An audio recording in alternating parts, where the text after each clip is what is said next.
হঠাৎ ঘুরতে ঘুরতে চলে গেলাম শাহজাদপুর সিরাজগঞ্জের। ওইখানে নাকি গরুর রাজ্য আছে। গরুর রাজ্য বলা হয় এই কারণে, পুরা মাঠ জুড়ে সেখানে গরু সবাই রাখালরা নিয়ে থাকে এবং দেখতে পাচ্ছেন ওখানেই তারা রাতে ঘুমায় এবং গরু তারা পাহারা দেয়।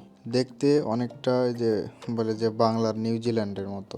জায়গাটার নাম হচ্ছে রেশমবাড়ি গোচারণ বিল শাহজাদপুর। অনেক সুন্দর একটি জায়গা। আমি আসলে যাইতে অনেক লেট করে ফেলছিলাম, যাইতে যাইতে সন্ধ্যা লেগে গেছে। মাগরিবের আজানের পর শুট করছি, তাও মোটামুটি অনেক ভালোই আসছে, অনেক সুন্দর। সেখানে আমার ইচ্ছা আছে যে একদিন যাব, সকাল থেকে সারাদিন থাকবো এবং কি করে তারা, কিভাবে সেখানে দিন কাটায় সেগুলা দেখে আসবো এবং আপনাদেরকেও দেখানোর চেষ্টা করব। রাস্তাঘাট ওখানে নতুন করে হচ্ছে যে পাথর, তাও আমরা যতদূর সম্ভব যাওয়ার চেষ্টা করছি ভিতরে। একবারে পুরাপুরি না যাইতে পারলেও প্রায় কাছাকাছি চলে গেছিলাম শেষ প্রান্তের দিকে। ভিডিওটি ভালো লাগলে এবং সাপোর্ট করার জন্য অবশ্যই একটি লাইক দিয়ে কমেন্ট করবেন। অবশ্যই পেজটিকে ফলো করে